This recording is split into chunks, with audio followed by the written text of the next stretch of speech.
Nacional aplicada y docente investigador de la Universidad Católica Santiago de Guayaquil, uno de los temas de esta semana y que va a seguir siendo seguramente el tema del momento por muchos días más. Doctor Pacheco, buenos días y bienvenido.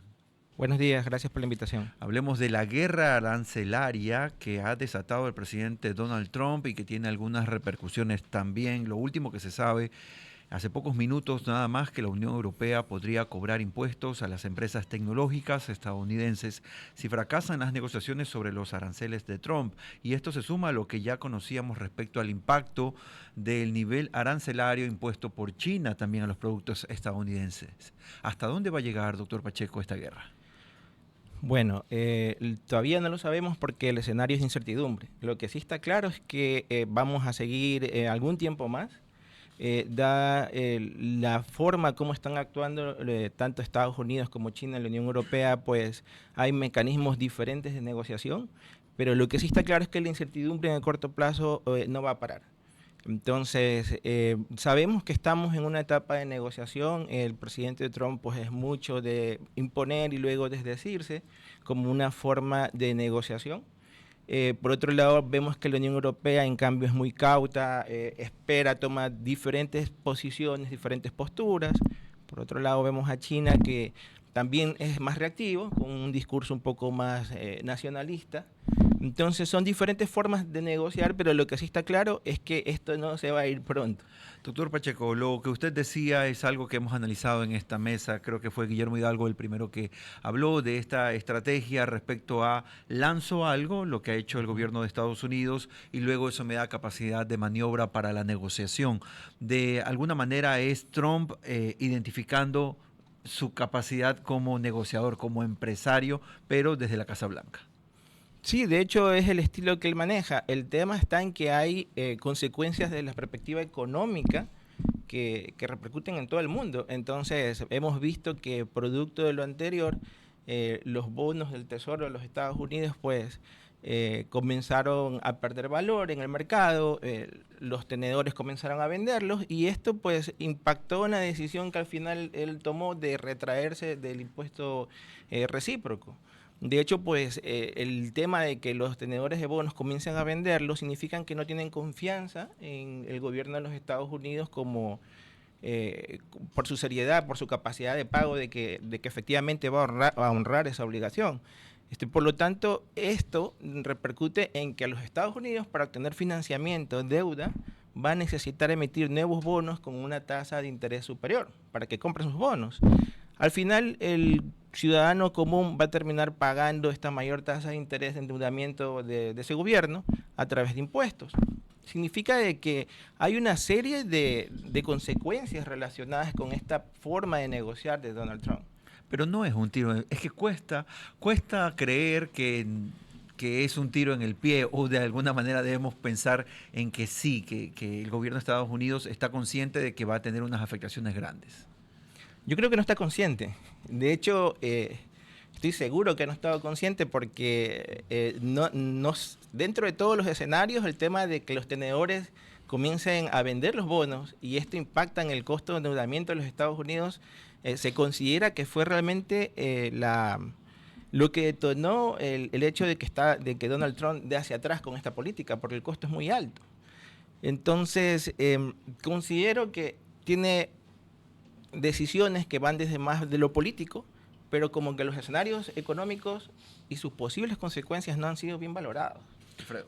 Doctor Pacheco, dentro del el análisis que se podría hacer, porque tratando de buscar qué es lo que ocurre o cuáles son los pensamientos o el plan del gobierno del presidente Trump, hacia dónde apunta, nos hace ver que en teoría lo que él dice estar buscando o aparentemente está buscando es un proteccionismo a una industria estadounidense que en realidad no existe o como debería o como él espera que exista.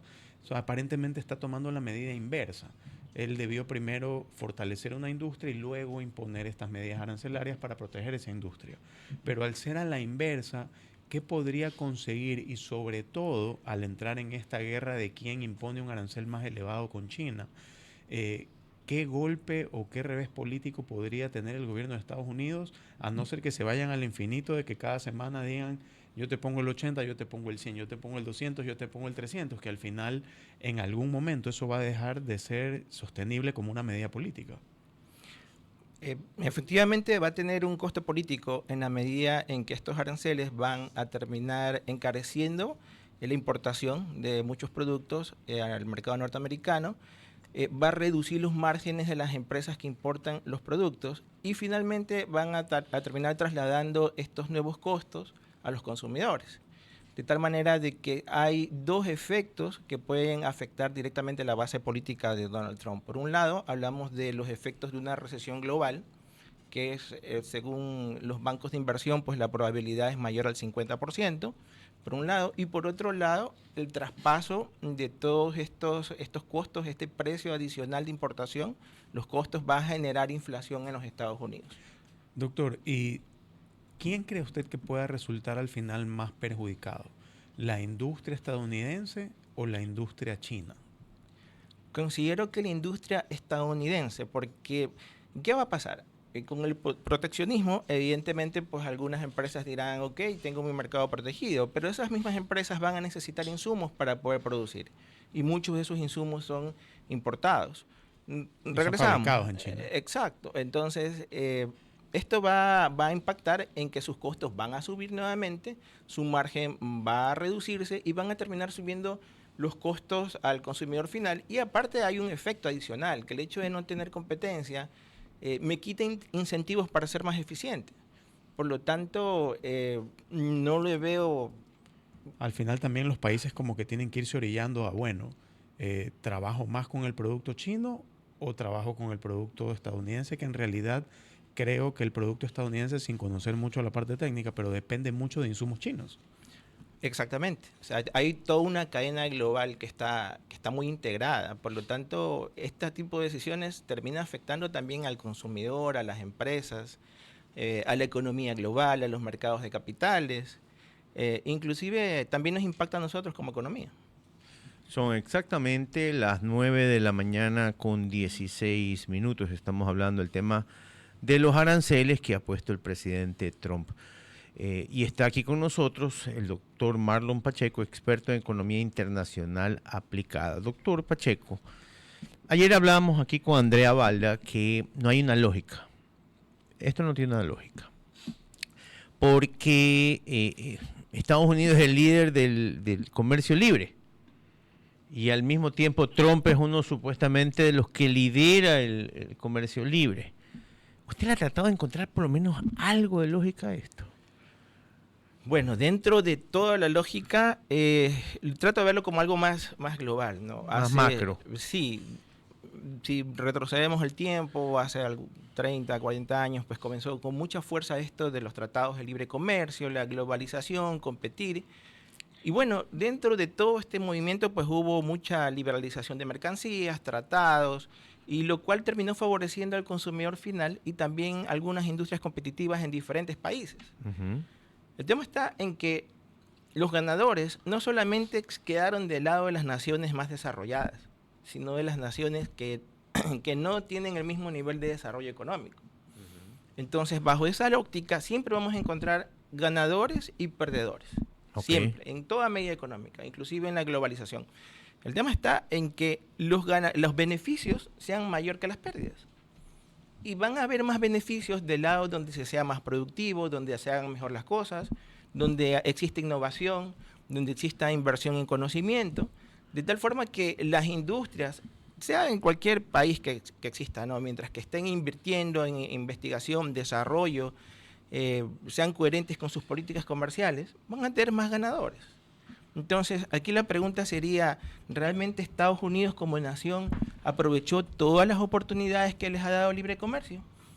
Entonces, ahora, porque este problema no solamente lo vemos en Estados Unidos, también lo vimos en la Unión Europea, con Reino Unido, cuando fue el tema del Brexit. Entonces, es algo que está pasando en muchas naciones, que no solamente, que ya su población está percibiendo no solamente los beneficios, sino que también hay perjudicados. Entonces, allí escuchamos historias de trabajadores e industrias que dicen, no, pues es que hay migrantes, mano de obra más barata, o simplemente industrias que dicen, ya no puedo competir. y dicen, ok, este es problema del libre comercio. Simplemente son industrias que perdieron, son naciones que no han hecho lo suficiente como para ser competitivos y sacar el mayor provecho al libre comercio. Pero ¿y qué pasa con la gente o los empresarios, por ejemplo Tim Cook, que apoyó al final, y también lo hablábamos ayer con Andrea, de Apple? Que un teléfono hoy en día que cuesta $1,000 pasaría a costar casi $3,200. Es una locura. Y él apostó a la mano de obra barata, bueno, también vivo, pues, ¿no? Mano de obra barata, pagaban bajo lo que ganaban en Estados Unidos, a México, Asia, Vietnam, etcétera. ¿Qué va a pasar con estos empresarios? Porque también hablábamos que ya hasta Elon Musk está dudando del tema. Es que no hay beneficios para esas industrias. Al fin y al cabo, ellos se deben a sus intereses, ¿no? Entonces, al no haber beneficio, pues encontramos, por ejemplo, como Elon Musk ya se está desmarcando del gobierno porque este tipo de políticas afecta directamente a sus industrias. Cero. Marlon, tengo una consulta respecto a una cosa que me llamó bastante la atención y que no solamente se la escuché a usted, sino que la he leído en algunos análisis a nivel del mundo sobre esta probabilidad del 50%, es decir, una de dos, de la recesión mundial que esto podría traer, que esta cola que podría traer el asunto de los aranceles. ¿Desde cuándo se comenzaría a sentir ese impacto? Y la otra pregunta sería, ¿hasta cuándo puede durar esta curva de recesión? Bueno, el impacto ya lo sentimos. En el momento en que el precio del petróleo ha bajado aproximadamente $10, ya para nosotros como nación ya es un impacto importante. Vamos a sentir a muy corto plazo, por ejemplo, los aranceles que se pueden poner, que el presidente Trump ha dicho que los va a poner en 90 días. Yo he escuchado mucho que dicen, ok, ¿sabes qué? Perfecto, no vamos a perder competitividad con respecto a mis competidores, porque a todos nos van a subir el mismo arancel. Sí, perfecto, a todos nos suben el mismo arancel, pero el problema es que el mercado de consumidores norteamericanos se va a reducir, porque para ellos esa misma fruta, por el caso de banano, va a ser más cara. Por lo tanto, su presupuesto, la cantidad de dinero destinado para ciertas compras se va a reducir porque los precios van a subir. Entonces, es verdad, en términos relativos vamos a competir en las mismas condiciones con nuestros competidores, pero la torta se hace más pequeña. ¿Cuándo empezó ya la recesión? Podemos ver que al día de ayer los mercados bursátiles todavía están a la baja, a pesar de que están en stand-by los aranceles recíprocos con otros países. Y bueno, entonces yo considero que los efectos económicos ya los vemos en el corte, ya al día de hoy, y esto va a demorar pues algún tiempo, yo diría que casi por lo menos un par de años, vamos a ver los efectos. Es un escenario, yo no puedo decirlo así. Claro, no tenemos una bola de cristal para decir exactamente. De hecho, los bancos de inversión hablan de una probabilidad de un 50%, pero no es algo que se va a disipar en el corto plazo. De hecho, Donald Trump siempre ha pensado en tener un precio del petróleo muy bajo porque esto, bajo la lógica de él, apoya los costos industriales de Estados Unidos. Entonces, sí es un escenario adverso, es un escenario de riesgo para nosotros como economía. Y bueno, si es que a nivel global existe una recesión, pues evidentemente esto va a impactar en los costos de nuestras exportaciones. Doctor Pacheco, gracias por estar con nosotros esta mañana. No, gracias a ustedes por invitarme. El doctor Marlon Pacheco, experto en economía internacional aplicada, docente de la Universidad Católica de Santiago de Guayaquil, ha estado aquí con nosotros. Ya son las 9:23.